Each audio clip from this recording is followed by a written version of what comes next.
No one in that small courtroom expected history to walk through the door in handcuffs. But when 53-year-old Elijah Rowe, a quiet black man with tired eyes and calloused hands, was dragged in wearing county blues, the whispers began. The judge didn't know. The prosecution didn't know. Even the cops who arrested him had no idea. They thought he was just another washed-up veteran. But then the doors opened again, and in walked a decorated 4-star general, eyes burning. With regret, medals catching the light. What he said next turned the trial into a national reckoning and revealed a buried chapter of American military history that someone very powerful had tried to erase. Just before we get back to it, I'd love to know where you're watching from today, and if you're enjoying these stories, make sure you're subscribed, because tomorrow's special episode is one you definitely don't want to miss. The afternoon sun beat down on Elijah Rowe's broad shoulders as he leaned deeper into the engine compartment of an old Chevy pickup. His hands, calloused and steady, worked methodically through the truck's aged components. The vehicle belonged to Martha Wilson, a widow, whose husband had passed 3 years prior.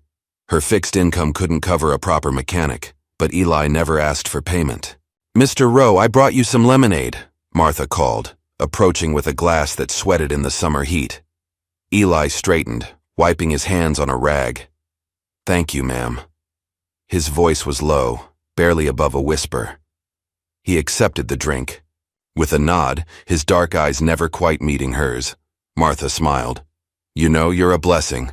Don't know what this town would do without you fixing things for folks who can't afford the garage prices." Eli's lips twitched into something almost resembling a smile.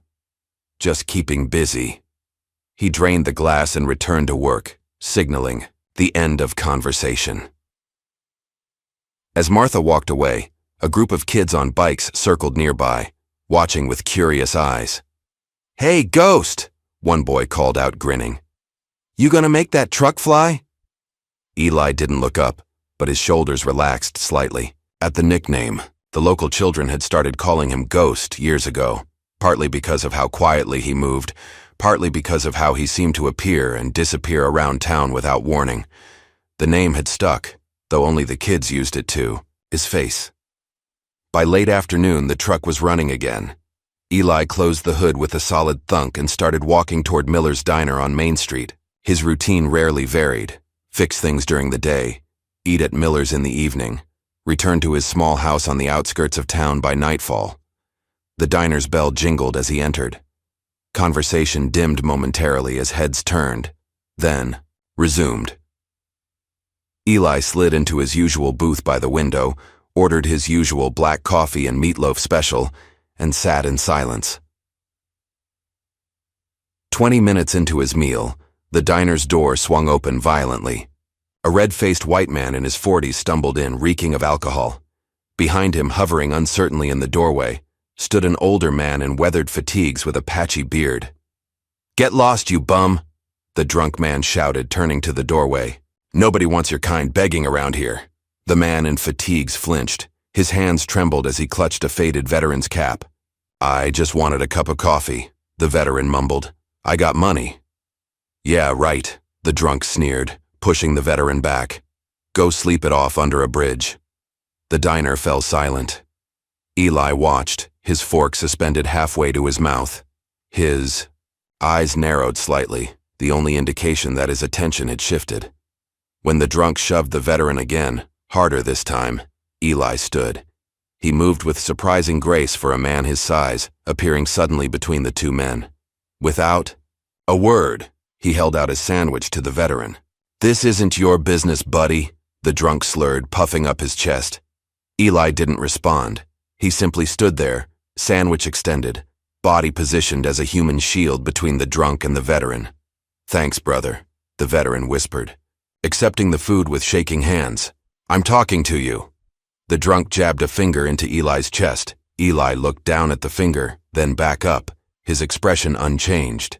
"You should go home," he said quietly. "Sleep it off." The drunk's face contorted with rage. "Don't tell me what to do, you—" The diner's door opened again, and Officer Trevor Banks stepped in. Young, with a permanent scowl and something to prove, Banks had developed a reputation for being overzealous, particularly with the town's black residents. "What's going on here?" Banks demanded, hand resting on his belt. "This guy's causing trouble," the drunk said immediately, pointing at Eli. "Threatening me." "He's lying," said Susan, the diner's waitress. "That drunk was harassing a homeless vet, and Mr. Rowe was just helping." Banks barely glanced at Susan, his attention fixed on Eli. "ID," he demanded, palm out. Eli stood motionless, eyes steady on Banks. "You don't want to do this," he said softly. Banks stiffened. "Excuse me? Is that a threat?" "No," Eli replied. "Just a fact. ID. Now." Banks's hand shifted to his holster. Several diners had pulled out phones recording. An older man near the counter stood up. "Officer, there's no problem here. Eli was just—" "Sir, step back," Banks barked, never taking his eyes off Eli. "Last time. ID or you're under arrest." Eli slowly reached for his wallet, every movement deliberate, telegraphed. Banks watched him like he was defusing a bomb. "On second thought," Banks said, "I need you to get on the ground, hands where I can see them." A murmur rippled through the diner. Eli hesitated, looking around at the growing crowd. Children pressed their faces against the window from outside. For a moment, indecision flickered across his face, the first real emotion he'd shown. "Now!" Banks shouted, drawing his weapon. Eli dropped to his knees, then lay flat on his stomach. As Banks roughly applied handcuffs, a man at the counter, a veteran with a Vietnam War cap, stared at Eli with dawning recognition. "Wait a minute," the veteran muttered. "I know this man." But Banks was already reciting Miranda rights, marching Eli out to his patrol car. At the station, the booking process was mechanical. Fingerprinting, mugshot, charge sheet, resisting arrest, disturbing the peace. Eli said nothing throughout. His silence seemed to unnerve the deputies. As his prints were processed, a computer screen flashed red. An urgent alert from a Department of Defense database popped up, requesting immediate verification and demanding the subject be held for federal questioning. Sheriff Dean Patterson glanced at the screen and snorted. "Another tech glitch. System's been acting up all week." He clicked dismiss and continued processing Eli into a holding cell. Across town, Detective James J.D. Dupree, one of 2 black detectives in the department, was finishing paperwork when the arrest report crossed his desk. Something about the name caught his attention. "Elijah Rowe," he murmured, typing the name into his database. What came back made his eyebrows rise. A heavily redacted file, most entries blacked out, and a DOD seal restricting access. J.D. leaned back, stroking his goatee. Well, who are you, Mr. Rowe?" He made a few calls to old contacts, speaking, in low tones. With each call, his expression grew more troubled. In Atlanta, late that night, Maya Rowe's phone buzzed with a text from an unknown number. "They arrested the ghost." Maya froze. The wine glass in her hand slipped, shattering on her apartment floor. At 32, Maya was a rising star journalist known for uncompromising exposés. She hadn't spoken to her father in years, not since she'd left home for college, rejecting his silence and the growing distance between them. "Dad," she whispered to her empty apartment, "what have you done?" Back at the county jail, Eli sat perfectly still on his bunk. Other inmates gave him a wide berth, instinctively sensing something dangerous in his stillness. He didn't sleep, didn't eat the food pushed through the slot. When night fell, he simply stared upward, eyes tracking patterns only he could see. The sheriff's office, District Attorney Lila Tran reviewed the initial police report with growing concern. The body cam footage showed a calm man saying, "You don't want to do this." Hardly the aggressive threat Banks had reported. "Something's off here," she muttered, tapping her pen against the desk. Despite pressure from the sheriff to process this as a simple case of resisting arrest, she quietly marked the file for further review. What none of them knew was that Eli's fingerprints had triggered more than just a DOD alert. Across the country, urgent meetings were being called, and a storm was building that would soon break over their small town. General Douglas Whitmore stood at the front of a Pentagon briefing room, deep in discussion about troop reallocations in Eastern Europe. At 67, with 4 stars on his shoulders and silver at his temples, Whitmore commanded respect without raising his voice. 35 years of service had taught him that real power lay in measured words and strategic silence. Mid-sentence, his aide approached with a secure tablet. "Urgent alert, sir. Priority Alpha." The room fell silent as Whitmore's eyes scanned the screen. His weathered face, usually a mask of military composure, visibly paled. "Clear the room," he ordered. "Everyone out except Colonel Freeman." When the doors closed, Freeman spoke first. "Sir?" "They've arrested Elijah Rowe," Whitmore said, still staring at the screen. "Christ," Freeman whispered, dropping into a chair. "Where?" "Some backwater county jail, local charge." "But his prints pinged our system." Freeman shook his head. "How long before Klein finds out?" "Minutes, if he doesn't know already." Whitmore rubbed his temples. "Get me everything on this arrest, and I mean everything." Across the Pentagon in a secured communications room, an emergency conference call had already begun. Military intelligence officials and DoD legal counsel argued in increasingly heated tones. "We need immediate extraction," insisted a Navy captain, "before this blows up." "And tip our hand," countered a civilian analyst. "We don't even know if it's actually him." "The fingerprints matched at 99.8%, said a third voice. "It's him." "Then God help us all," someone muttered, "because Black Echo is about to become very, very public." An Army colonel slammed his hand on the table. "We should have neutralized this situation years ago. Rowe knows too much." "Neutralized?" asked a younger officer. "You mean killed a decorated Marine?"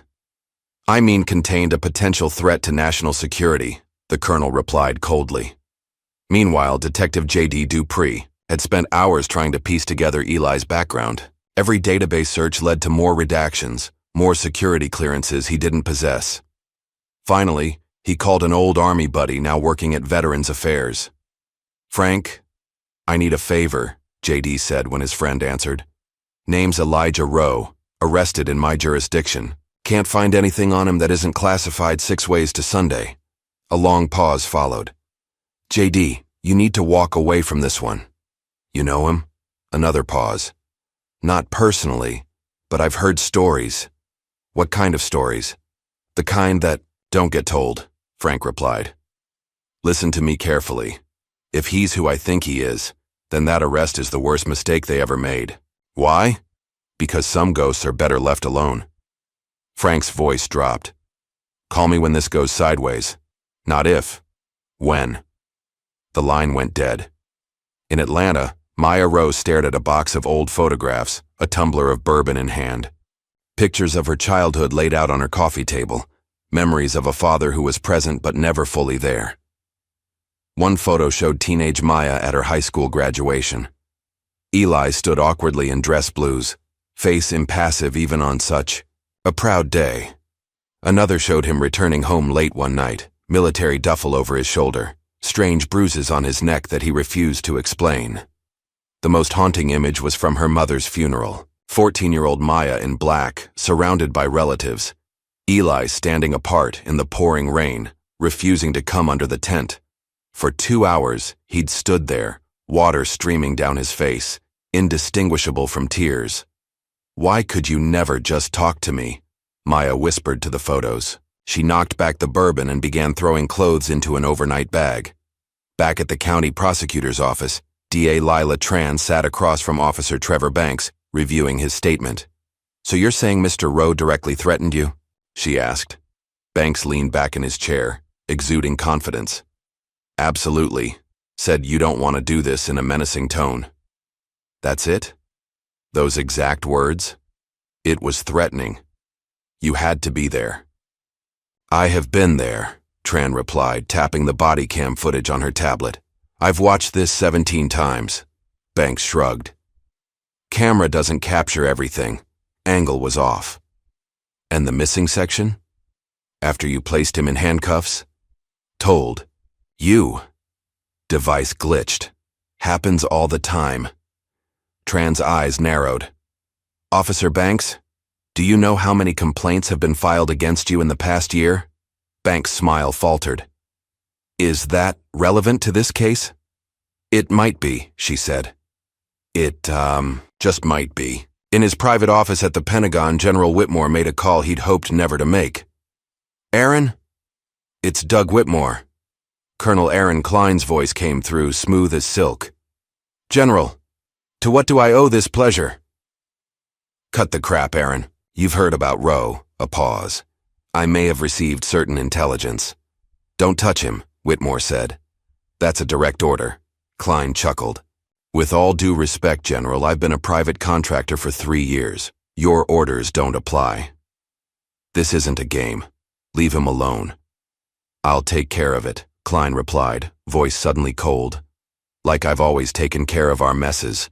The line went dead before Whitmore could respond. At the county jail, Eli sat in the common area, ignored by most inmates. Only one approached him, a twitchy man with haunted eyes and a military bearing beneath the grime. Staff Sergeant Thomas Green, the man whispered, hand instinctively forming a salute. 82nd Airborne. Sir, I know who you are. Eli's eyes flicked, up, assessing the man. At ease, Sergeant. They said you were dead, Green continued, voice barely audible. That mission in Whiskey Sierra, Eli interrupted, using old code. Ears everywhere. Green nodded rapidly, understanding. What should I do? Watch the eastern wall, Eli murmured. When the thunder comes, keep your head down. Green's eyes widened, recognizing operational language. He nodded once, then retreated. Maya arrived in town late that night, checking into the only motel. First thing in the morning, she marched into the sheriff's office, press credentials displayed prominently. I'm here to interview Sheriff Patterson regarding the arrest of Elijah Rowe, she announced to the startled deputy at the front desk. The sheriff isn't taking interviews about ongoing cases, the deputy replied. Then I'll write that he refused comment on allegations of civil rights violations, Maya countered, already typing on her phone. Should make a compelling headline. The deputy's radio crackled. Sheriff says no press, came a voice. Maya smiled tightly. Tell Sheriff Patterson that Maya Rowe from the Atlanta Standard will be publishing her story with or without his input. The year. Deputy frowned. Rowe? Any relation to the prisoner? He's my father, Maya said calmly. And if you don't let me see him in the next hour, I'm calling every civil rights attorney in my contacts list. As the deputy scrambled to respond, Maya stepped outside and made a call. Ben? It's Maya. I need that favor. Yes, Pentagon-level clearance. I know it's risky, but it's my father. Detective J.D. Dupree had spent all night reviewing what little he could find on Eli Rowe. At 5 a.m., he walked into D.A. Tran's office looking exhausted. We have a problem, he said without preamble. Tran looked up from her own pile of paperwork. I'm listening. The man we're holding isn't just some veteran. I think he might be the ghost sniper. The what? It's a legend in military circles. A sniper so elite his missions were completely off books. Perfect accuracy, perfect discipline. Some say he had hundreds of kills, but officially, he doesn't exist. Tran leaned back. And you think Elijah Rowe is this ghost? Everything fits. The redacted files, the DOD alerts, my contacts' reactions. J.D. placed his hands on her desk. Lila, if this is the ghost sniper I think it is, then you're sitting on a time bomb, and we all better start running or start digging. You believe he's dangerous? I believe people will do dangerous things to keep him quiet. J.D. glanced at the window. And they're already here. Outside the sheriff's office, a black SUV with government plates had parked across the street. 2 men in suits sat inside, watching the building. That night, as the jail settled into darkness, the security cameras flickered briefly. Had anyone been watching the monitors, they would have seen a millisecond of static before the system resumed normal operation. But the system wasn't normal anymore. Someone was now watching through those cameras, studying every angle of Eli Rowe's cell, analyzing every movement of the jail staff. The pieces were in motion, the board was set, and a storm was brewing that would soon break over the quiet town, washing away the foundations of secrets built on decades of silence. Eli Rowe, the ghost, sat motionless on his bunk, eyes open in the darkness. Waiting. Always waiting. The Alabama heat pressed down like a weighted blanket as Maya Rowe parked outside Pete's roadside bar.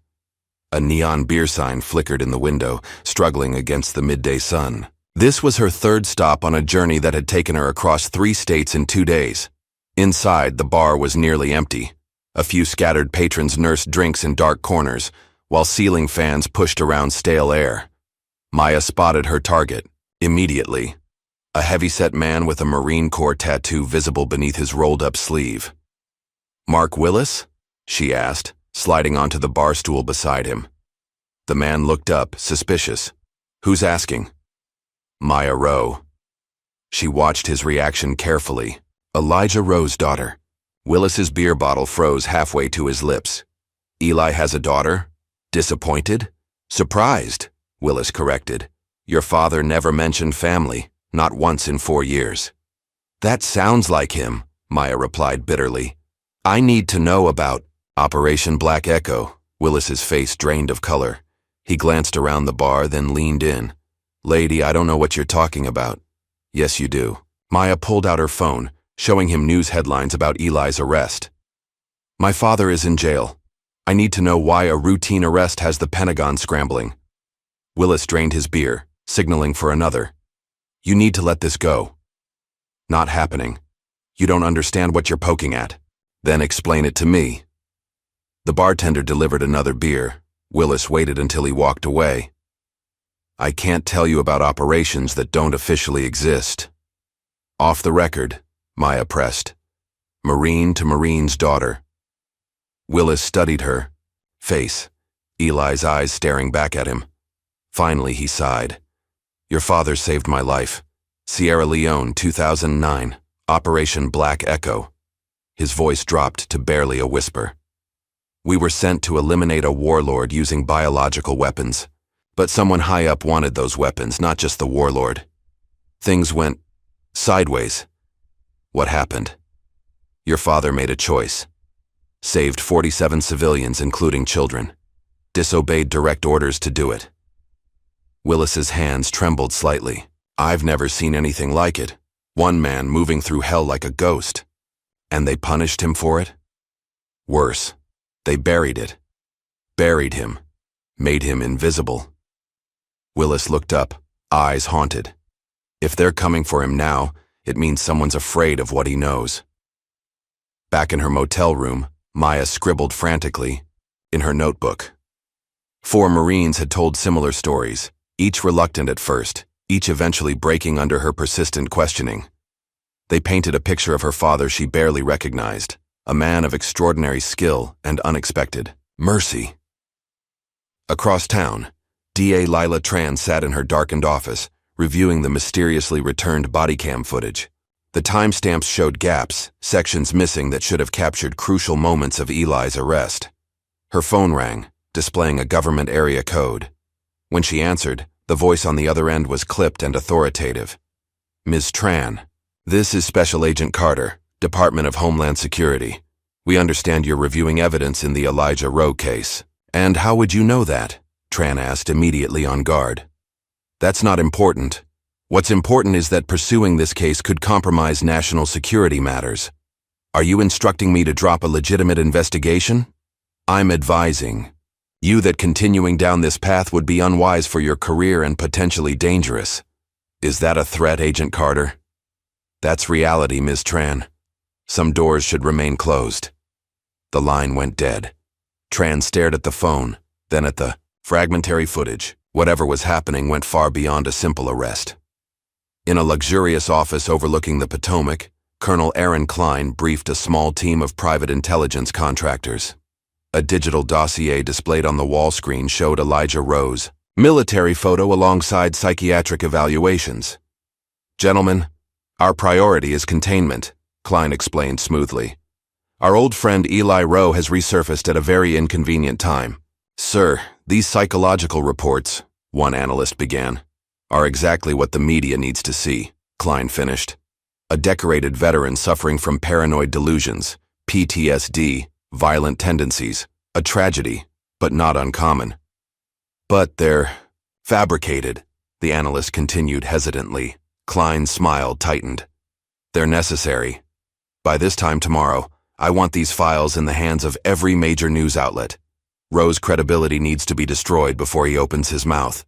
Meanwhile, Detective J.D. Dupree cornered Officer Trevor Banks in the precinct parking lot. Banks had been avoiding him for days. "We need to talk," J.D. said, positioning himself between Banks and his cruiser. "I've got nothing to say."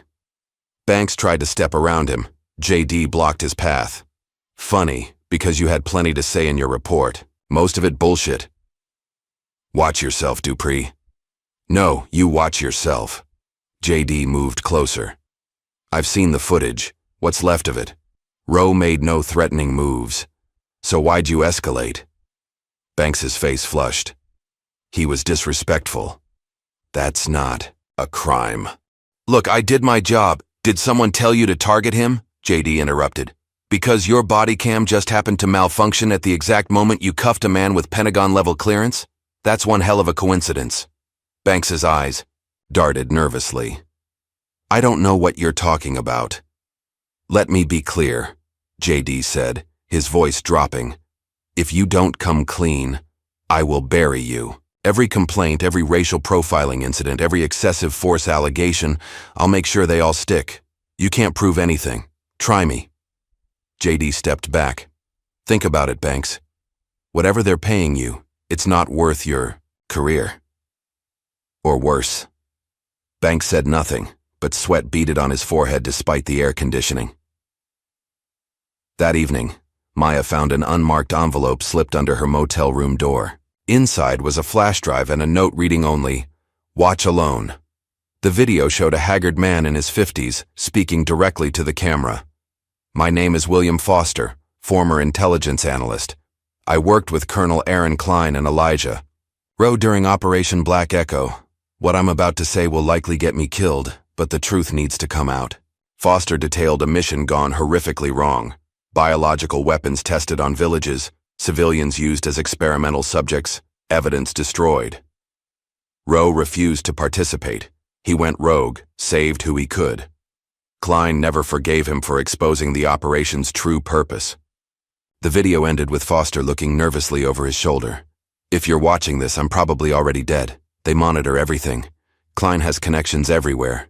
Tell Rowe, tell him I'm sorry I stayed silent so long." Maya searched online and found that William Foster had died 3 days after recording the video. A single car accident on an empty road. In his jail cell, Eli jolted awake, sweat soaking his prison uniform. The nightmare still played behind his eyes. A teenage boy holding a rifle, villagers screaming. The impossible choice. "Not again," he muttered, pressing the heels of his hands against his eyes. "Not the children." A guard passing by paused, watching him with unease. Eli's reputation had spread through the jail, the silent prisoner who never slept, never complained, moved like a shadow, and seemed to be waiting for something no one else could see. Across town, Maya published her first article. The headline, "Who is the man they call the ghost?" spread across social media within hours. It detailed a decorated Marine sniper whose record had been virtually erased, mentioning only vague outlines of classified missions while focusing on the bizarre circumstances of his arrest. By evening, a small group of protesters had gathered outside the jail, veterans, mostly, holding signs reading "Free Eli Rowe" and "Hero Not Criminal." Maya finally secured permission to visit her father.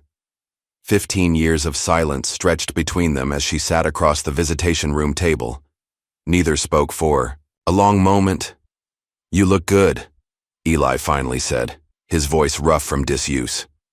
"You look terrible," Maya replied. A ghost of a smile crossed his face. "Fair enough. Why did you never call?" 15 years, Dad. Not even a birthday card." Eli's eyes, so much like her own, held steady. "It was safer that way." "For who?" "You. For you." He leaned forward slightly. "Some wars don't end, Maya. Some enemies don't forget. That's not good enough. Anger welled up, years of abandonment, crystallizing. Mom died and you just checked out like you chose war over us. I chose silence, Eli corrected softly. So you could live a life without looking over your shoulder. Maya blinked back unexpected tears. Well, I'm looking now. And I'm not stopping until I know everything. As Maya left the jail, she didn't notice the motel clerk watching her, or how he immediately made a call once she was out of sight.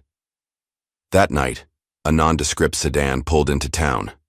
The driver, an elderly man in civilian clothes, checked into the same motel as Maya, requesting a room with a view of the street. General Douglas Whitmore, posing as a retired accountant, had decided that official channels were moving too slowly.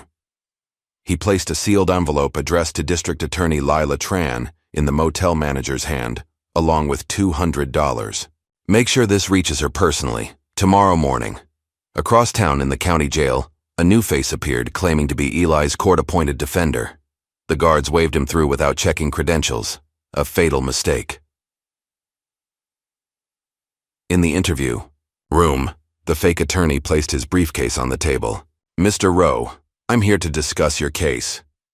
Eli's expression didn't change. No, you're not. The man smiled thinly. Perhaps we could speak privately. He gestured toward the camera in the corner. They can't hear us, Eli said. But they can see us. Unfortunate.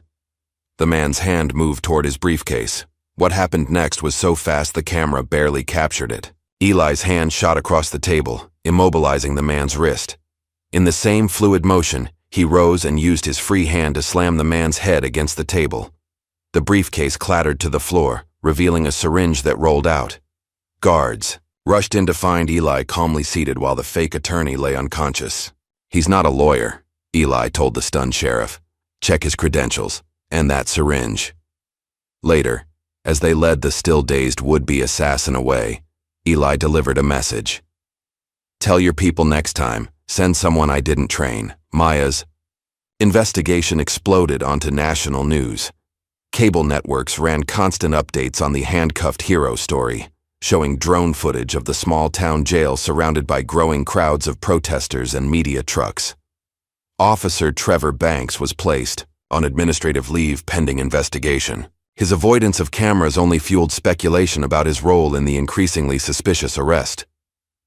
In her office, District Attorney Lila Tran drafted an emergency motion. Her legal assistant Rachel looked over her shoulder with concern. "An emergency pretrial hearing with a full media blackout?" Rachel asked. "The press will go ballistic." "They'll survive," Tran replied, continuing to type. "This case has security implications I can't ignore." "The envelope from that military guy?" Tran nodded, glancing at the classified documents General Whitmore had provided. They confirmed Eli's security clearance and hinted at the volatile truth about operations in Sierra Leone and Afghanistan, just enough to convince her this case went far beyond her jurisdiction. "We need enhanced security for the hearing too," Tran added. "After that assassination attempt, I'm not taking chances." In a secured hotel conference room, General Whitmore met with Tran that afternoon. Hotel security, reinforced by Whitmore's personal detail, guarded every entrance. "Thank you for meeting me," Whitmore said, offering Tran a seat. "I appreciate your discretion." "Your documents were persuasive," Tran replied. "But I need more. What really happened in Sierra Leone?" Whitmore's face tightened. "A mission that crossed every line we're supposed to defend." He spread photographs. Across the table, villages destroyed, children with inexplicable medical symptoms, mass graves. Officially, this was a counter-terrorism operation. Unofficially, it was a field test for experimental biological weapons. And Rowe? He was supposed to eliminate the warlord and his lieutenants, then extract. Standard black ops. But when he discovered civilians being used as test subjects, he went off mission. Whitmore's voice held grudging admiration. Single-handedly evacuated 47 people while under heavy fire, then disappeared for 3 months. When he resurfaced, He had evidence that implicated several high-ranking officials and private contractors, including Colonel Klein. Whitmore nodded grimly. Klein was running the weapons program. Rowe's evidence could have ended his career, possibly sent him to prison. Instead, there was a cover-up. Rowe was given a choice: silence and an honorable discharge or charges of treason. So he chose silence. For his family's sake, yes. Whitmore leaned forward. Ms. Tran, we need to protect him until the full truth can be exposed. People are still willing to kill to keep this buried.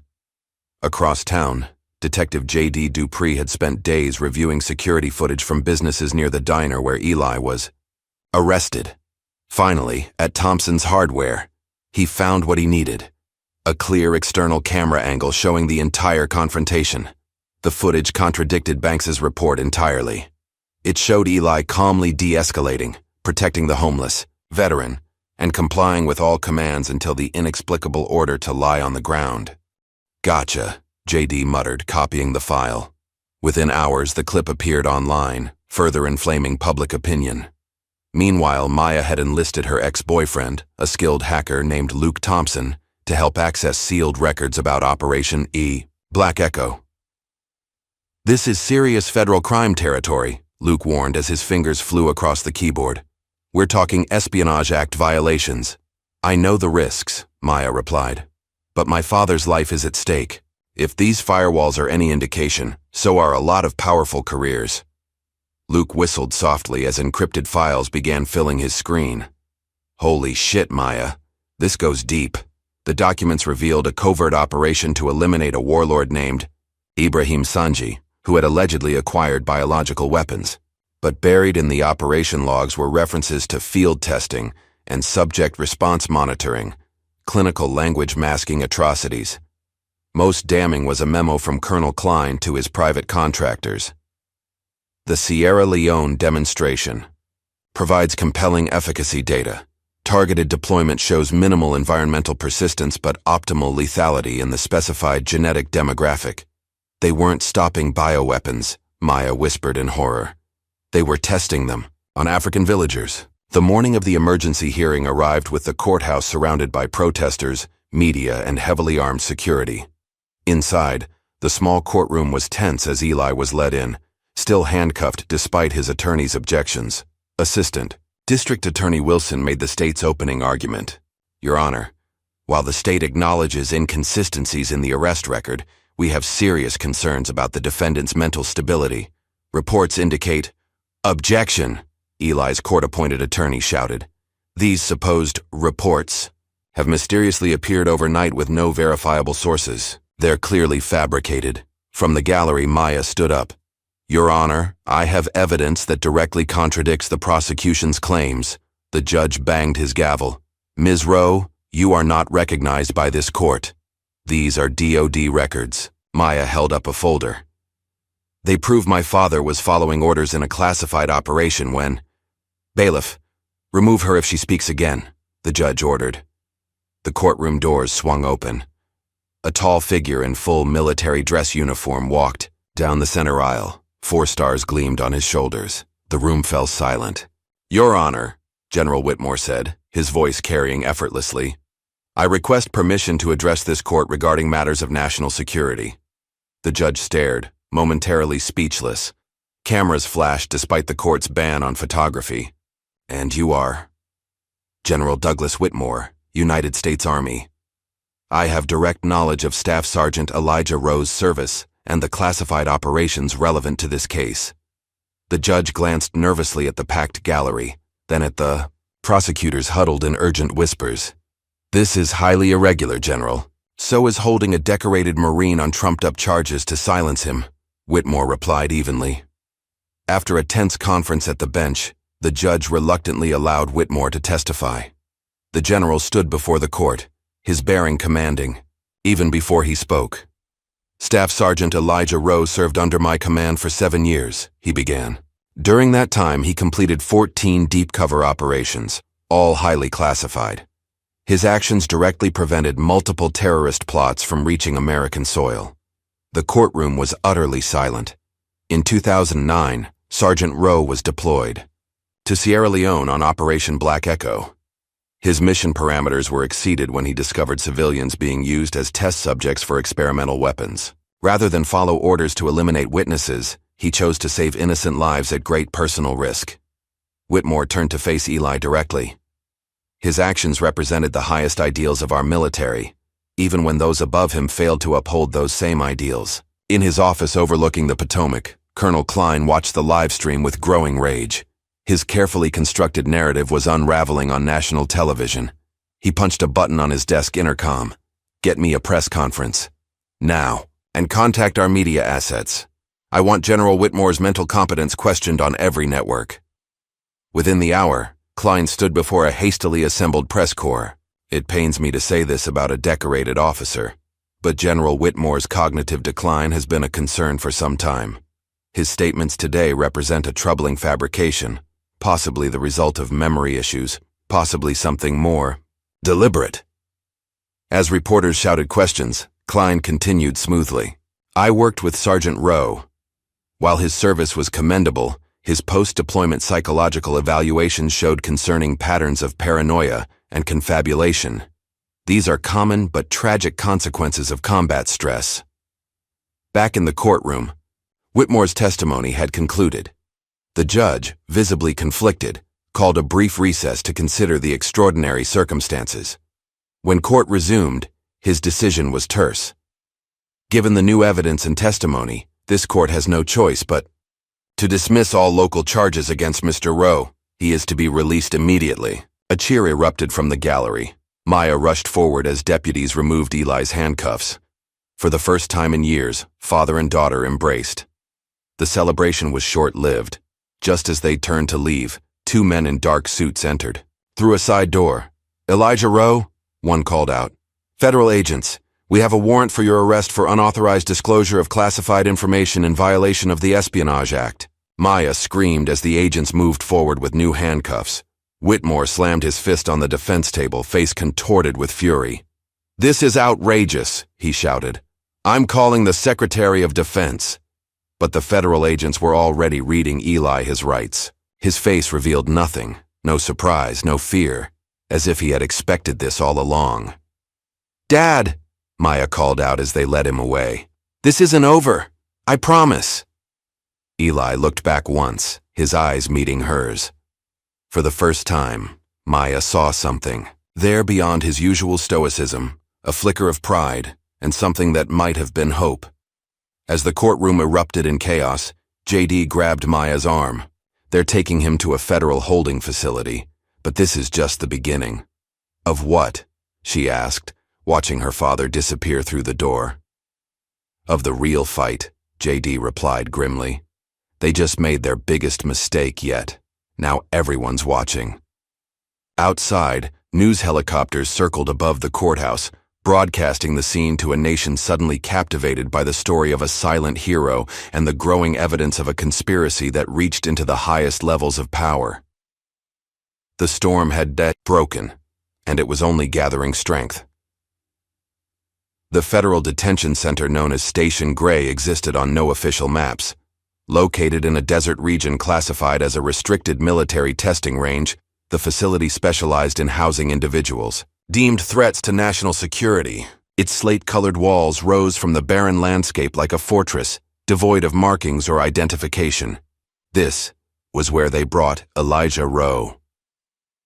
The transport vehicle rolled through 3 checkpoints before reaching the main entrance. Eli sat silently, shackles on his wrists and ankles, as armed guards transferred him from the vehicle into a sterile processing area. "Prisoner 0547, announced a stern-faced woman in an unmarked uniform. "High security protocol." They stripped him, decontaminated him, gave him a gray jumpsuit with no insignia, and marched him through a labyrinth of identical corridors. His new cell was 8 by 10 feet, with a single bed bolted to the floor, a stainless steel toilet, and a camera watching from each corner. No windows. No clock. No way to mark the passage of time. In Washington, General Whitmore stormed through the Pentagon corridors, his aides struggling to keep pace. "Get me Secretary Walsh," he demanded, entering his office. "And find out who authorized that. Federal warrant." "Sir," His aide replied hesitantly. The secretary's office says he's unavailable for the foreseeable future. Unavailable? Whitmore's voice was dangerously quiet. A decorated Marine has been blackbagged to a site that officially doesn't exist, and the Secretary of Defense is unavailable? There's more, sir. This just came from the Joint Chiefs. The aide handed over a secure tablet. Whitmore's face darkened as he read. They're suggesting I take immediate retirement, for health and personal reasons. They've scheduled a press conference for tomorrow. Whitmore slammed the tablet down. Like hell they have. Just as he reached for the phone, his private line rang. The caller ID showed a Department of Homeland Security prefix. Whitmore, he answered sharply. General, came a smooth voice. This is Director Phillips from the Intelligence Oversight Committee. I'm calling to strongly advise you to discontinue your personal crusade regarding Sergeant Rowe. Is that a threat, Director? It's a reminder that you've dedicated your life to serving this country. Don't sacrifice that legacy for one man, especially one with Rowe's complicated history. Take the retirement package. Enjoy your grandchildren. The line went dead before Whitmore could respond. In Atlanta, Maya sat in her empty apartment, surrounded by empty coffee cups and scattered notes. 3 days since her father's second arrest, and she'd hit nothing but walls. Her editor had pulled her from the story due to personal involvement. Her calls to federal agencies went unreturned. Even her most reliable sources had gone silent. Her phone rang, displaying JD's number. Anything? She asked immediately. Nothing good, JD replied. Your dad's not in any federal facility I can access. It's like he vanished. That's impossible. They can't just disappear a U.S. citizen. Tell that to the people who took him. A pause. Maya, I got a visit today. 2 men in suits, no identification. They knew everything about me, my mortgage, my ex-wife's address, my son's school. They didn't make direct threats, but the message was clear. Maya closed her eyes. I'm sorry, JD. Don't be. This just tells me we're onto something big. His voice dropped. I found something else. A letter your father left with his personal effects at the county jail. Addressed to you. What does it say? I don't know. I'm looking at it right now. Sealed envelope. Want me to open it? No, Maya said quickly. I'll drive down tonight. 3 hours later, Maya sat in JD's car outside a 24-hour diner, the envelope trembling in her hands. Inside was a single sheet of paper with one line of text. When the system is broken, don't beg. Break the silence. Below the words were a series of numbers that made no immediate sense. Coordinates? JD suggested. Maybe. Maya stared at them. Or a code. Or account numbers. We need help deciphering this. What's your next move? I need someone who can navigate systems most people can't access. JD hesitated. I might know someone, but she doesn't come cheap, and she doesn't exactly work within legal boundaries. At this point, I'll take whatever help I can get. The next day, they met Zuri Washington in a coffee shop several towns away.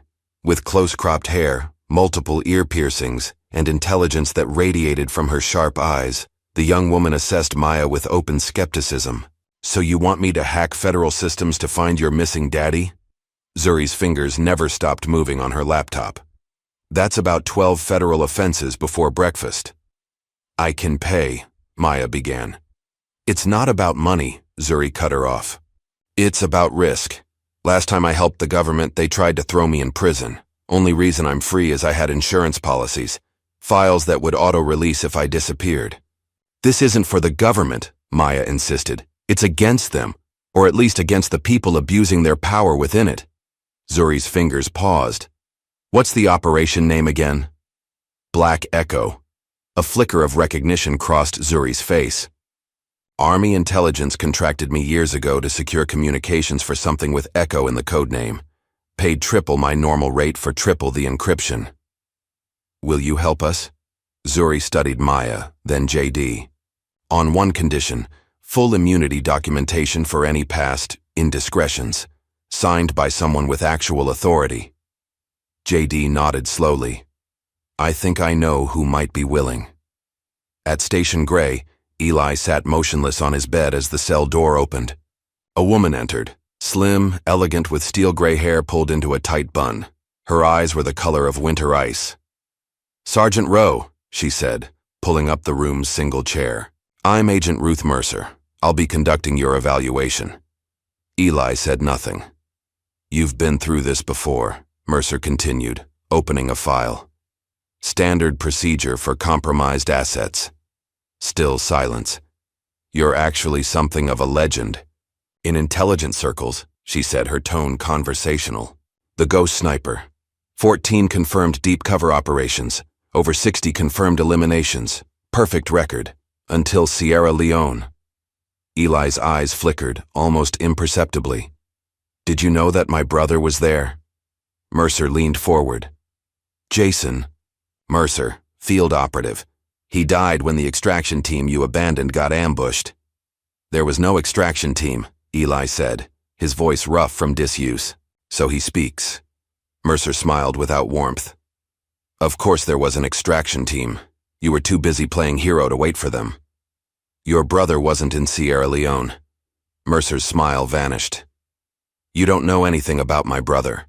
There were 6 operatives assigned to Black Echo. None named Mercer. A flash of something, uncertainty, crossed her face before she regained composure. From her briefcase, she removed a small digital recorder. Perhaps this will refresh your memory. She pressed play. Screams filled the cell. Women, children, the sound of gunfire. Remember them? Mercer asked coldly. The people you couldn't save? Eli's face remained impassive, but a muscle in his jaw tightened almost imperceptibly. Or how about this? She played another recording, a woman's voice, distressed, calling for help. Maya? Eli jerked forward, eyes suddenly wild. Mercer clicked off the recording. Don't worry, your daughter is fine. For now. That was just a simulation. But it's interesting how quickly you respond to certain stimuli, isn't it? Eli settled back, his momentary lapse of control gone, but something had changed. Behind his eyes, a storm was brewing. Meanwhile, Zuri had set up operations in a rented cabin outside cell service range. Surrounded by computer equipment, she worked, with focused intensity, while Maya and JD provided whatever support they could. Federal systems are a nightmare, Zuri muttered, fingers flying across multiple keyboards. But everybody leaves footprints, even Black Ops. After 36 hours of work, she let out a victorious whoop. Got something. Requisition orders for a transport to a facility called Station Gray. Coordinates match an environmental testing. Range in Nevada. That's it, Maya said. That's where they're holding him. Zuri pulled up satellite imagery. Bad news is, this place is Fort Knox on steroids. Triple perimeter security, signal jammers, and if I'm reading this right, a full tactical response team on site 24/7, so we can't get him out, JD said grimly. Not without an army, Zuri confirmed. Maya stared at the images. Then we need to make it so toxic they have to let him out. Back at Station Gray, Eli lay on his bed, staring at the ceiling. Days of isolation, sleep deprivation, and psychological pressure had taken their toll. In the darkness of his cell, shadows shifted and coalesced into figures from his past. He saw the faces of men he'd killed, women he'd failed to save, children caught in crossfire. And one face in particular, a young girl in Sierra Leone, no more than 14, clutching a rifle nearly as tall as herself. In his hallucination, she approached his bed, her dark eyes questioning. Why did you let me go? She asked. Why did you disobey? Eli closed his eyes, but the visions continued. You were a child, he whispered to the empty room. Just a child. In his mind, he was back in the compound in Sierra Leone. The mission: eliminate the warlord Kosa and all his lieutenants, including his teenage soldiers. But when Eli had his rifle trained on the young girl, the last surviving fighter after his assault, he couldn't pull the trigger. Instead, he'd lowered his weapon, given her water, and told her to run. That choice had changed everything. It had led him to discover the testing facility, the 6 civilians, the American scientists taking notes as people died from experimental bioweapons. In his delirium, Eli began scratching at the wall with his fingernails, leaving traces of blood. As he etched a series of coordinates, the location of a mass grave that contained evidence the cleanup teams had missed. Evidence that could still bring down the people behind Black Echo, if anyone knew where to look. In Washington, Maya had arranged to meet Colonel Klein under the pretense of an exclusive interview. With a hidden recorder running, she sat across from him in an upscale restaurant. "It's a shame about General Whitmore's declining health," Klein said smoothly. "Early onset dementia is a terrible thing." "Is that the official story now?" Maya asked, keeping her tone professional despite her disgust. "It's the truth, Ms. Rowe. Just as it's true that your father, while heroic in many ways, suffered severe psychological trauma during his service." "Interesting. Because I've interviewed 7 members of his unit, and they all describe him as the most stable, disciplined soldier they'd ever served with." Klein's smile remained fixed. "Combat affects different people in different ways, often years later. Like the combat in Sierra Leone, during Operation Black Echo?" A flicker of tension crossed Klein's face before he composed himself. "I'm not familiar with that operation name." "Really? Because I have documents with your signature, authorizing the deployment of experimental bioweapons against civilian populations." "That's preposterous," Klein scoffed, but his knuckles whitened around his water glass. "Is it? What about Amari Nguvu?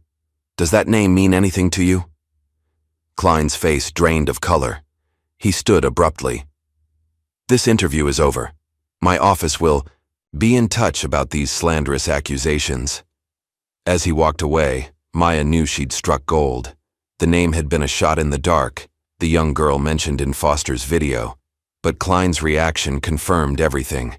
Using her journalistic connections, Maya began searching for anyone named Amari Nguvu who might have survived the Sierra Leone operation. It seemed impossible after 15 years, but 3 days later, she found a match. A human rights attorney working at the International Criminal Court, originally from Sierra Leone. Zuri, meanwhile, had performed what she called the most beautiful hack of my career, a brief surgical intrusion into the Pentagon's live communication system that captured 45 seconds of an encrypted video conference. It took her days to decrypt the footage, but what it revealed changed everything. They weren't just testing bioweapons, she explained, showing Maya and JD the decrypted video. They were developing ethnically targeted pathogens designed to affect specific genetic markers found predominantly in certain populations. "War crimes," JD said flatly. "Worse. Preparation for genocide." Zuri pointed to a familiar face in the footage. "And look who's giving the presentation on field test efficacy." Klein. At Station Gray, Eli's condition deteriorated. During a particularly intense interrogation session, he collapsed, his body finally giving out after days of resistance. The facility medic, conducting a routine scan, frowned at his findings. "This man has multiple healed injuries consistent with battlefield trauma," he reported to Mercer. "Ribs broken and re-broken at least 3 times, evidence of shrapnel wounds across his back, stress fractures in both legs consistent with forced marches under heavy load." "Your point?" Mercer asked coldly. "My point is that this is consistent with his service record, not with someone manufacturing a story. These injuries tell a history of extraordinary service and suffering." Mercer dismissed the medic, but his words had planted a seed of doubt.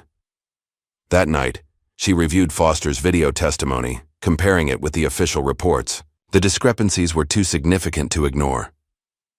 When she allowed Eli to watch a news report showing Maya and a woman identified as Amari Nguvu announcing a press conference, she saw something she hadn't expected.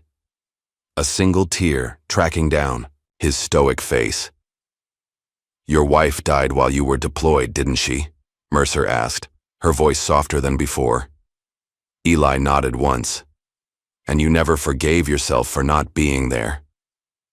"I was following orders," he whispered, "serving my country." "While they used you for their own agenda," Mercer stood abruptly. "Get some rest, Sergeant. Tomorrow will be difficult." In his secure compound outside Washington, Klein watched the announcement of the upcoming press conference with mounting panic. Maya rose, standing beside Amari Nguvu, the living embodiment of his greatest mistake, threatened everything he'd built. Neutralize the problem, he ordered his head of security. Make it look like an accident during transport. Sir, the media spotlight is intense right now, the man cautioned. I don't care. This ends now. Klein turned to his computer, drafting orders for Eli's immediate transfer from Station Gray, a transfer that would end with a tragic escape attempt. What Klein didn't know was that Zuri had placed a monitoring algorithm on his network. The moment the transfer orders were drafted, she received an alert.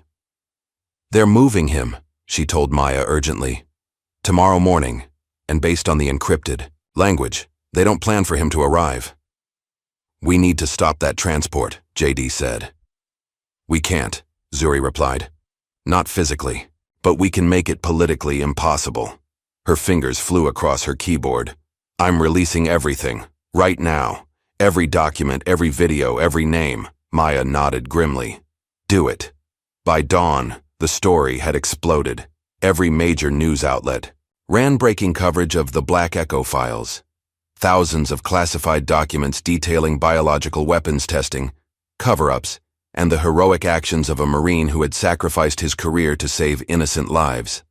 Hashtags like Sound Free Eli Rowe and Black Eco Truth trended worldwide. Veterans groups organized protests outside federal buildings.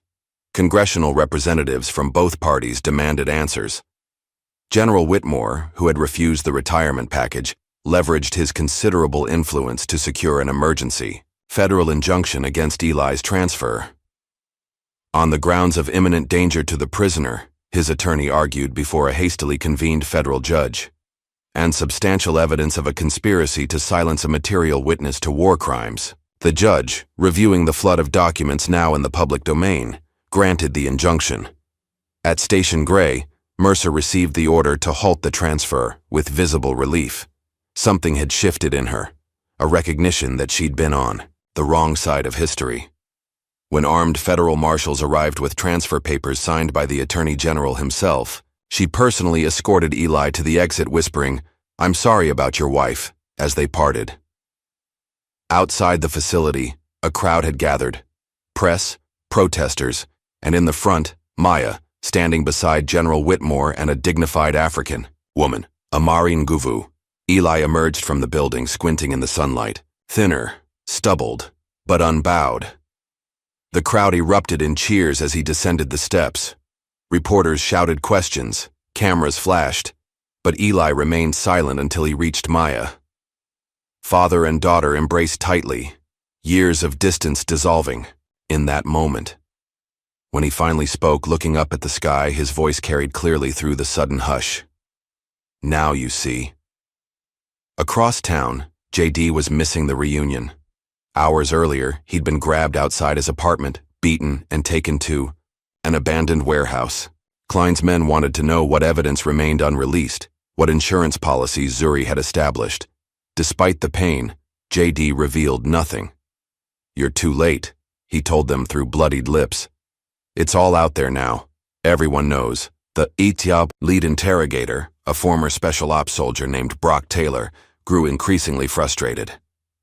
Klein says you're holding back, something about coordinates. Where are they? JD managed a pained smile. Who says there are coordinates? Taylor nodded to his associate, who delivered another blow to JD's already bruised ribs. We know Rowe passed something to his daughter. Numbers, locations. We need them. I don't know what you're talking about, JD gasped. Then maybe we need to ask the daughter directly, Taylor suggested. She's at Station Gray now, completely exposed. Fear flashed across JD's face before he could control it. She doesn't know anything. We'll see. Taylor checked his watch. You've got 1 hour to remember those coordinates, or we move on to Maya Rowe. Meanwhile, Zuri had been monitoring JD's phone GPS. When it remained stationary for over 3 hours in an industrial area, she knew something was wrong. His signal's coming from this warehouse district, she told Maya over a secure line after the Station Gray reunion. He's missed 3 check-ins. Klein's people, Maya said immediately. Dad, They've got JD. Eli's expression hardened. How many men does Whitmore have with him? 4. Private security, former special forces. Not enough. Eli turned to Whitmore. I need your team, and I need weapons. You just got released from federal custody, Whitmore cautioned. Another incident could... They have JD, Eli interrupted, and they'll come for Maya next. Whitmore hesitated only a moment before nodding. Andrews, get the gear from the trunk, full tactical kit. Within 30 minutes, Eli had transformed from recently released prisoner to combat operator. Dressed in black tactical gear, weapons checked with mechanical precision, he briefed the small rescue team with cold efficiency. 5 heat signatures, inside the building, Zuri reported from her laptop, having hacked into the city's thermal imaging system. 4 moving, 1 stationary. That's probably JD. They'll expect a frontal assault, Eli told the team. We'll use their expectations against them. Andrews and Wilson create a diversion at the main entrance. Whitmore and I will enter through the roof access. Just like Kandahar, Whitmore said with a grim smile. Eli nodded once. Just like Kandahar. As the team prepared to move out, Maya grabbed her father's arm. I'm coming too. Absolutely not, Eli and Whitmore said simultaneously. He's in there. Because of me, Maya insisted. I won't sit here while you risk your lives. Eli looked at his daughter, really looked at her, and saw the determination that mirrored his own. You stay with Zuri in the vehicle, monitor communications. If anything goes wrong, you drive away immediately. Understood? Maya nodded reluctantly. Inside the warehouse, JD drifted in and out of consciousness. His face was swollen, ribs screaming with each breath. Taylor paced impatiently, checking his phone for updates. Klein says we're out of time, he announced. To his team. Finish him and let's move on the girl. One of the men raised a pistol to JD's head, just as the front door exploded inward. Andrews and Wilson stormed through the smoke, weapons firing, non-lethal rounds that created maximum chaos with minimal casualties. In the confusion, no one noticed 2 figures descending silently from the rafters. Eli moved like a shadow, neutralizing, the rear guard with a precise strike that rendered the man unconscious. Whitmore took down another with similar efficiency. Taylor realized the attack too late. He turned to find Eli standing behind him, cold fury in his eyes. You, Taylor gasped, recognition dawning. The ghost. You threatened my daughter, Eli said softly, the quietness of his voice more terrifying than any shout. Taylor reached for his weapon, but Eli was faster, much faster. The former Marine needed only 3 moves to disarm Taylor and leave him unconscious on the concrete floor. Clear, Andrews called from the front of the warehouse. Clear, Whitmore confirmed from the rear. Eli knelt beside JD, checking his pulse. He needs a hospital, not a public one, Whitmore said. I know a private clinic, no questions asked. As they carefully moved JD to the waiting vehicle, Maya rushed forward. He'll live, Eli assured her. But he's hurt bad. JD's eyes fluttered open. Did I miss the party? He mumbled through swollen lips. Save your strength, Maya told him, squeezing his hand. The coordinates, JD whispered urgently. Taylor kept asking about coordinates. They're important. Whatever your father scratched into that wall. Eli's expression changed. They found them. Found what? Maya asked. Evidence. I buried it before extraction. Bodies with tissue samples proving the weapons testing. Serial numbers that can be traced back to American labs. GPS logs that place Klein at the test sites. Eli looked grim. If they're still looking for it, it means they never found it. And it's still there? Whitmore asked incredulously. After 15 years? In a sealed case, 20 feet underground, Eli confirmed. The cleanup team searched for days, but the jungle reclaimed the area quickly. Only I know the exact location. This changes everything, Maya said. With physical evidence, we could... An explosion rocked the street outside. 2 black SUVs screeched to a halt in front of the warehouse, disgorging armed men in tactical gear. Klein's private army, Whitmore said grimly. Andrews, get the package out through the back. Everyone else, defensive positions. No, Eli countermanded. Everyone leaves now, I'll delay them. Dad, no, Maya protested. You have what you need, Eli told her calmly. The coordinates. The story. Get JD to safety and finish this. Before she could argue further, Whitmore pulled her toward the rear exit. He's right. This is what he does best. The last thing Maya saw as they escaped was her father melting into the shadows of the warehouse, a ghost once more, preparing to face impossible odds.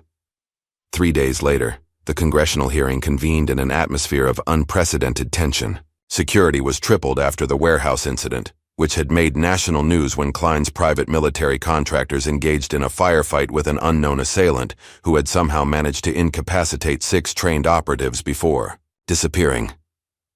Maya sat in the front row of the gallery, her heart in her throat. Beside her, Amari Nguvu reviewed her prepared testimony one last time. JD, still recovering, watched the proceedings via secure video link from Whitmore's private clinic. There had been no word from Eli since the warehouse. Maya alternated between hope and despair hourly. Colonel Klein entered flanked by attorneys and security. He looked confident, unaffected by the storm swirling around him. His media campaign had been relentless, portraying Eli as mentally unstable, Whitmore as suffering cognitive decline, and the entire Black Echo narrative as a conspiracy theory. The committee chair called the hearing to order. Today we continue our investigation into allegations regarding Operation Black Echo and related classified activities. Our first witness was scheduled to be Sergeant Elijah Rowe, but we've been informed he is unable to attend due to security concerns. A murmur ran through the gallery. Klein allowed himself a small, satisfied smile. However, the chair continued, we have received sworn testimony from Sergeant Rowe by secure deposition, which will be entered into the record. Klein's smile faltered. Additionally, our first in-person witness today is Ms. Amari Nguvu, human rights attorney with the International Criminal Court. Amari approached the witness table with dignified composure. After being sworn in, she faced the committee with unwavering gaze. Ms. Nguvu, began the chair, could you please tell the committee how you came to be involved in this matter? 15 years ago I was a child soldier in Sierra Leone, Amari said, her voice clear and steady. I was 14 years old, forcibly conscripted by the warlord Kosa after my family was killed. On April 17, 2009, an American soldier infiltrated our compound. He eliminated the adult fighters but spared the children. She paused, composing herself. That man was Sergeant Elijah Rowe.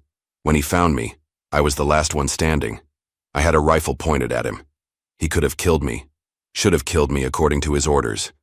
Instead, he lowered his weapon, gave me his water, and told me to run. And what happened next prompted a committee member. I ran, but not far. I hid and watched. I saw Sergeant Rowe discover the testing facility in the valley beyond our compound. I saw him evacuate the villagers who were still alive. I saw him document everything before the helicopters came. Miss Nguvu, you're now a human rights attorney. In your professional opinion, what was happening at that facility? War crimes, she said simply.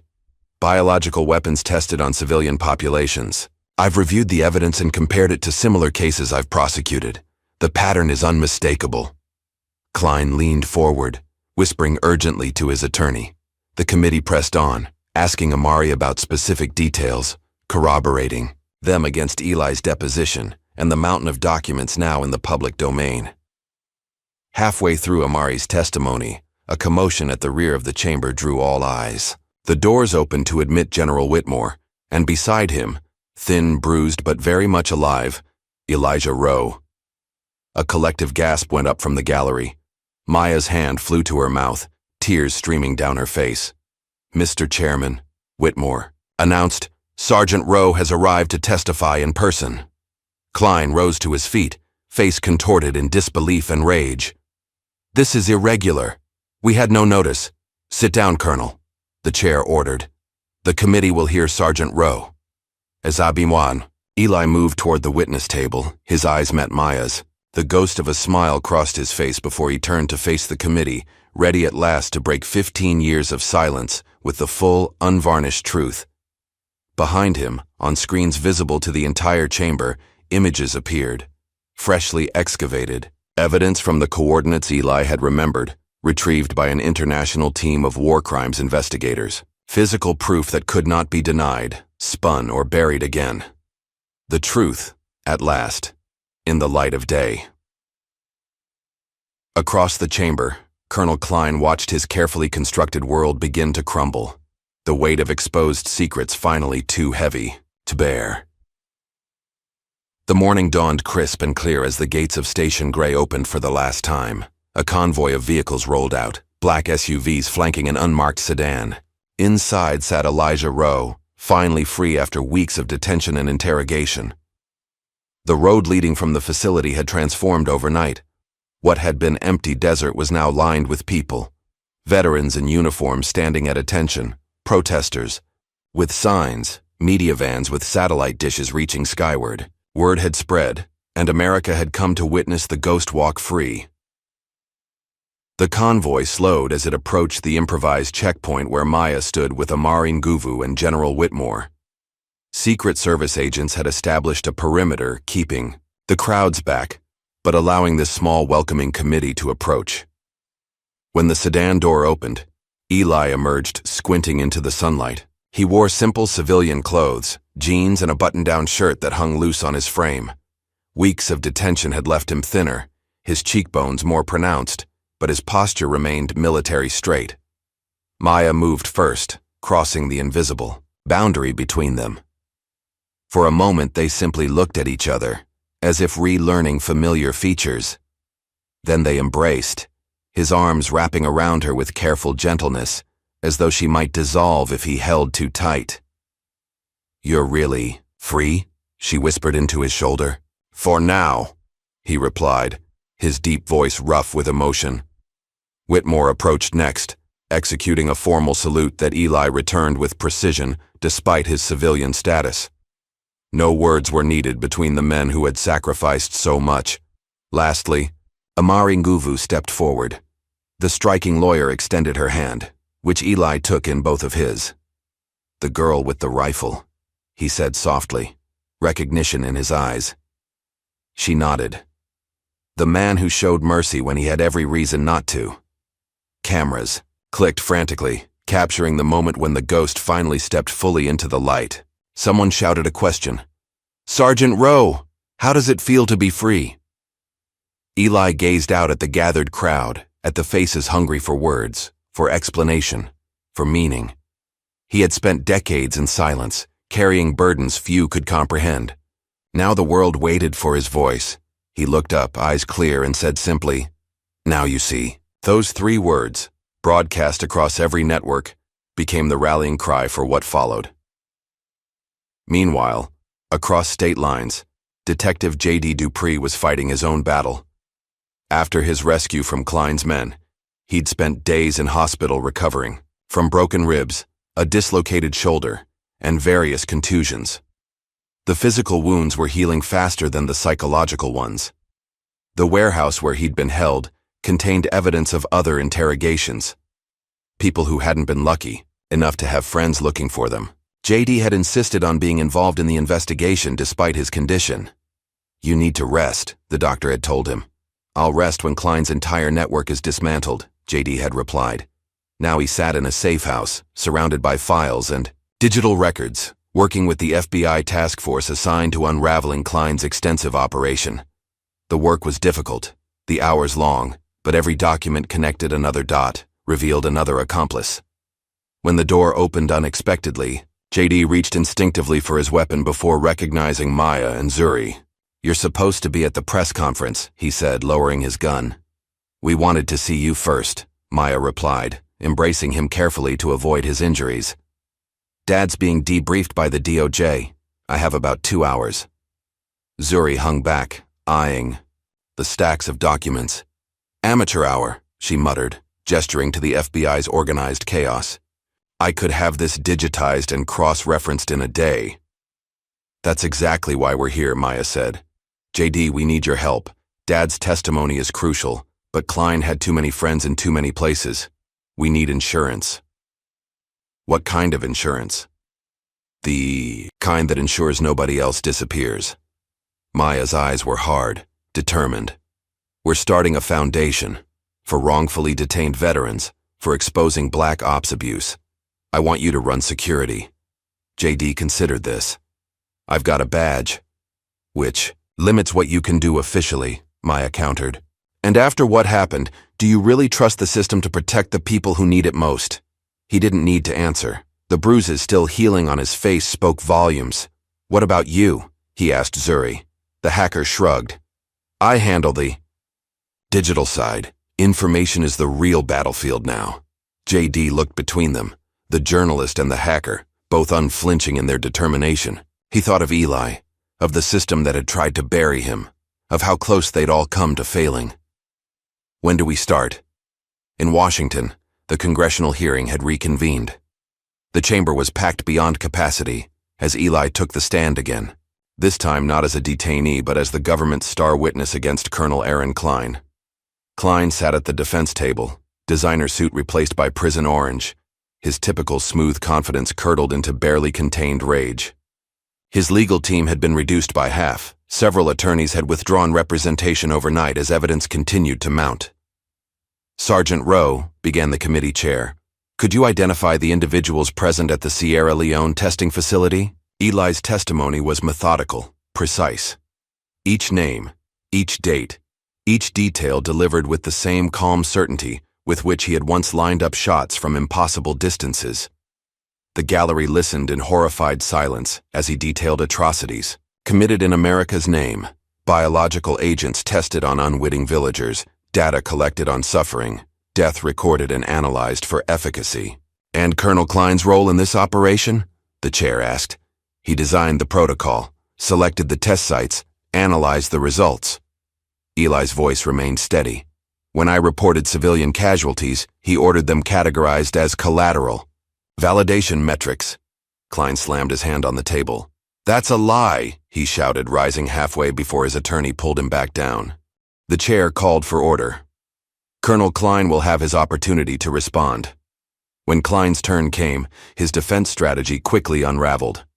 Confronted with document after document bearing his signature, with testimony from multiple witnesses, including former private contractors who turned state's evidence, his denials rang increasingly hollow. These operations were authorized at the highest levels, Klein insisted, desperation creeping into his voice. I was following orders to protect American interests against emerging biological threats. By developing those same threats, countered a committee member, by understanding them, by ensuring American defensive preparedness, by testing them on African civilians? Klein's face contorted. They were combatants in a war zone. The youngest victim was 4 years old, the chair said quietly, sliding a photograph across the table. Was she a combatant, Colonel? The gallery gasped as Klein's mask finally slipped completely. You naive fools, he snarled. You think the world rewards mercy? Ask Rowe what mercy got him. Decades of silence, a life destroyed. The enemies we face don't play by Geneva rules, but you'd handicap America's defense with your moral squeamishness. As security officers moved to restrain the now shouting Klein, Eli remained perfectly still, his expression unchanged. He had spent years bearing the weight of terrible knowledge in silence. Now, finally, the truth was speaking for itself. Days later, Maya visited JD in the hospital again. His condition had improved, but the doctors insisted on keeping him for observation. How's your dad? JD asked as she settled into the chair beside his bed.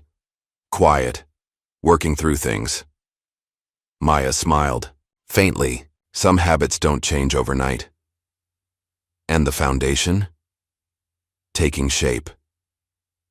We've already had calls from 3 veterans with similar stories, different operations, same pattern of silencing. JD nodded thoughtfully. Klein's preliminary hearing is tomorrow. They're adding new charges as more evidence comes in. His whole network is unraveling. Good, Maya said firmly. Have you seen this? She handed him a printout. Military tribunal proceedings against Klein had been authorized for crimes committed under military authority, bypassing potential civilian court delays. He'll never see daylight again, JD observed. If he lives that long.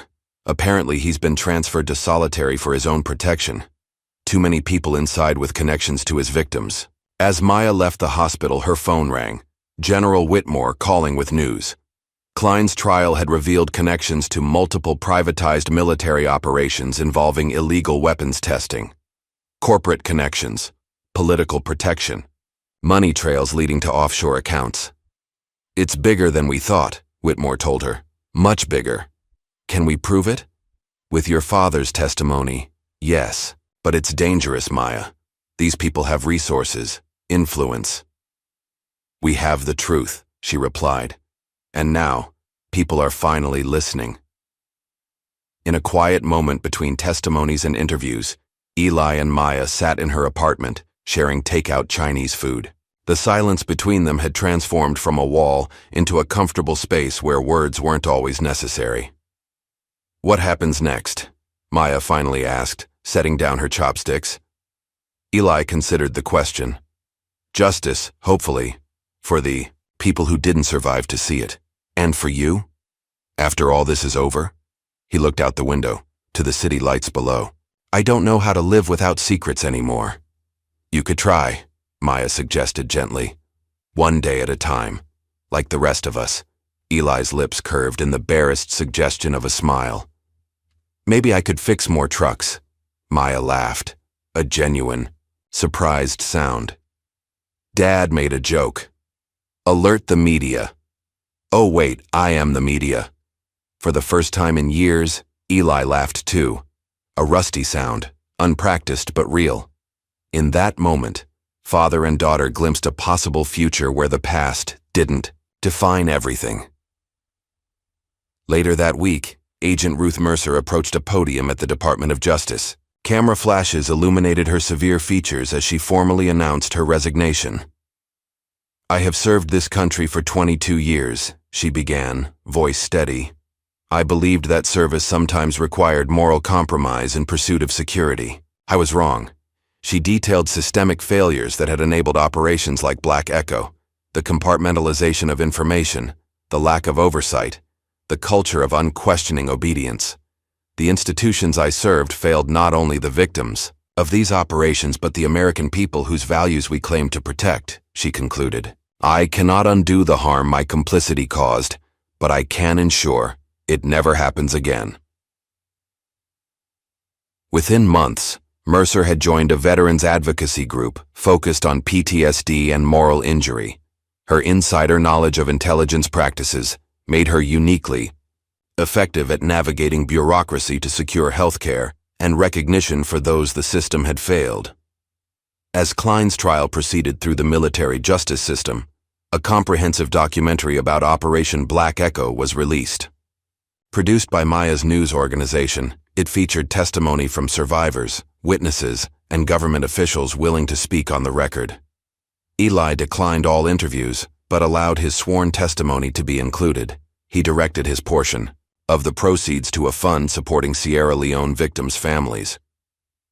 The documentary's final sequence showed the site where Eli had rescued 47 civilians, now a memorial garden maintained by local residents. A simple stone bore an inscription in both English and the local dialect. For those saved by the ghost who walked among us. The White House rose garden gleamed in the morning sun. Roses bloomed in carefully tended beds, their fragrance hanging in the humid air as officials and invited guests took their seats. Security was unusually tight. The ceremony closed to general press. Only a handful of selected journalists allowed, Maya Rowe among them. President Wallace approached the podium, his expression solemn. Today, we acknowledge a debt that can never truly be repaid, a recognition long overdue. At his gesture, Eli rose from his seat in the front row. He wore a simple dark suit, his posture military straight. The president extended a blue velvet case. By the power vested in me as Commander-in-Chief, I hereby grant Elijah James Rowe a full presidential pardon for any actions taken in service to his country during Operation Black Echo and related classified missions." Eli accepted the case with a formal nod. When offered the microphone, he spoke briefly. "I don't need a medal, sir, but I would request a scholarship in Sarah Rowe's name for children of veterans." The president seemed momentarily taken back before recovering. "Consider it done, Sergeant." As the small crowd applauded, Maya captured the moment with her journalist's eye. Not just the ceremony, but her father's quiet dignity, his determination to redirect attention from himself to others who deserved recognition. 3 months later, the Maya Rowe Foundation opened its doors in a renovated brownstone in Washington. Its mission: to support wrongfully detained veterans and expose abuses of power in classified operations. Maya served as executive director, with J.D. heading security operations and Zuri managing their digital intelligence division. Their first case involved a Marine held incommunicado for 2 years after witnessing civilian casualties during a classified drone operation. Within 6 months, they had secured his release and exposed a pattern of silencing witnesses across multiple theaters of operation. The foundation quickly became known as a place where truth could safely emerge from shadows. On a cool autumn morning, Klein's final judgment was delivered in a military tribunal. Found guilty on multiple counts of war crimes, unauthorized weapons, development, and treason, he received life imprisonment without possibility of parole. As the verdict was read, Klein stared straight ahead, his face a mask of contempt.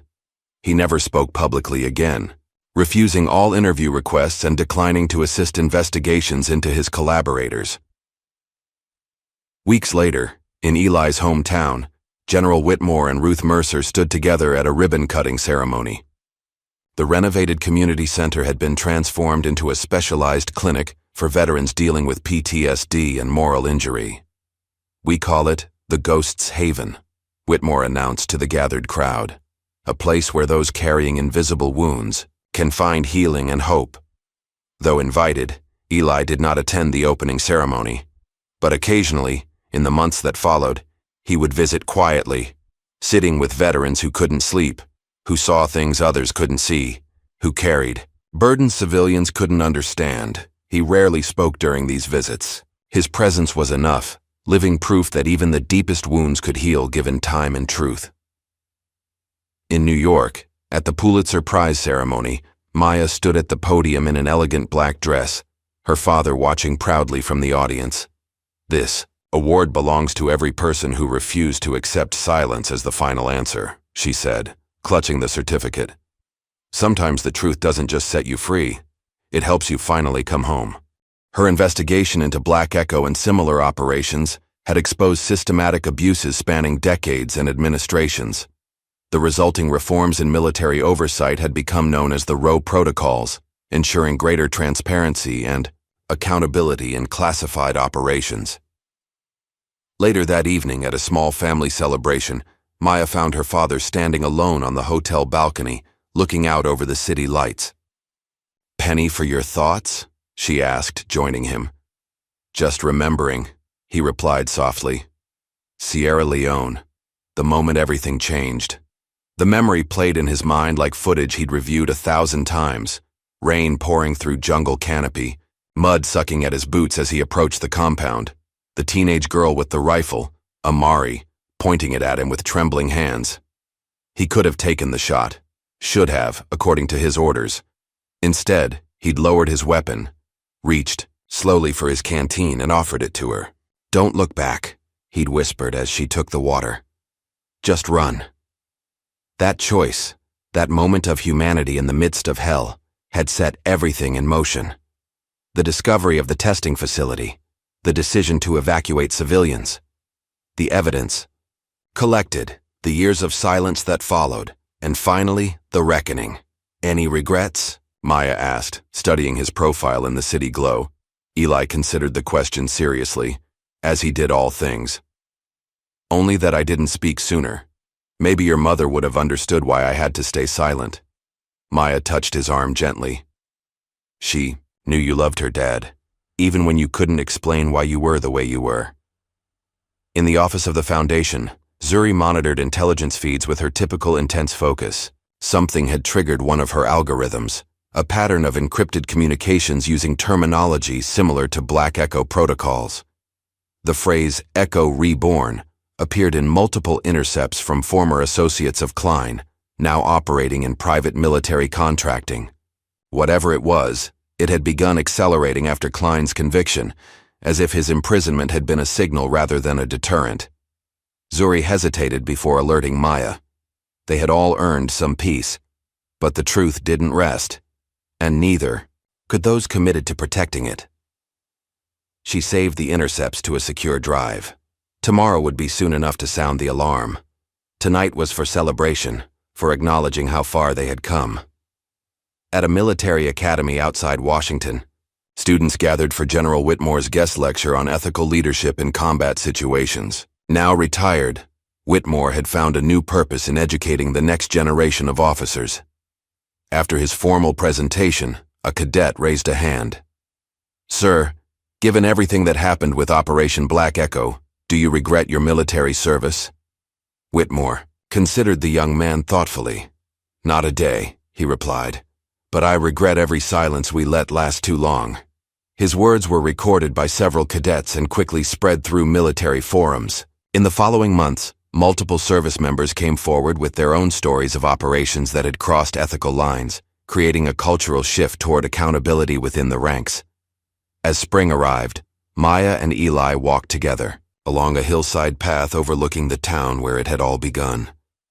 Wildflowers dotted the grass, and birds called in the clear air. They moved in comfortable silence, their relationship rebuilt on new foundations of honesty and shared purpose.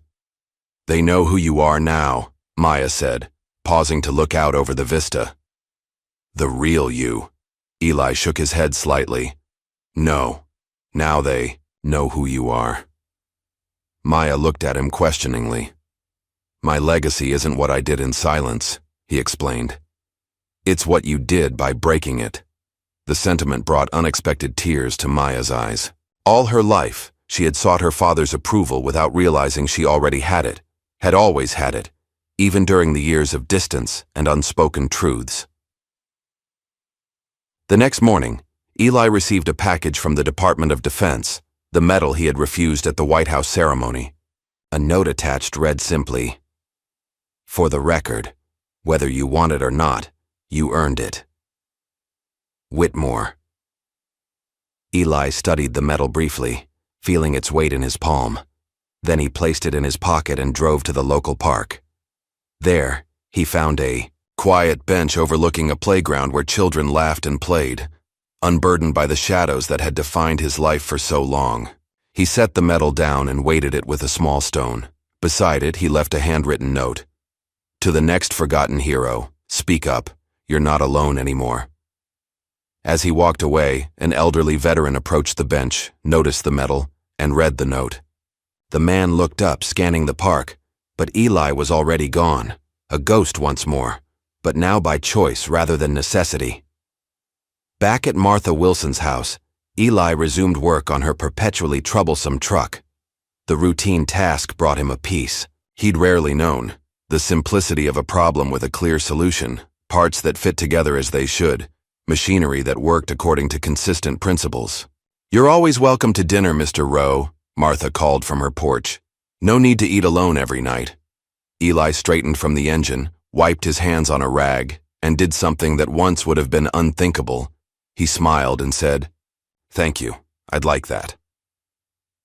In Washington, the Maya Rowe Foundation continued its work, case by case, truth by truth, building a legacy of accountability where silence had once reigned.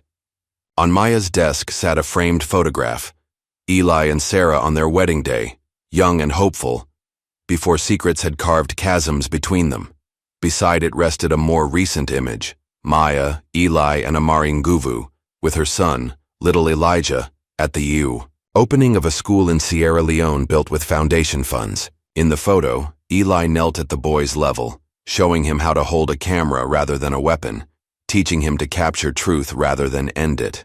and on the walls of the Foundation's main conference room hung a simple plaque bearing the words that had launched their mission. The 3 words Eli had spoken when he finally emerged from the shadows into the light of truth. Now you see. What would you have done if the hero they arrested looked nothing like the one you imagined? If this story moved you, don't forget to like, subscribe, and share for more powerful stories that reveal the truth behind the silence.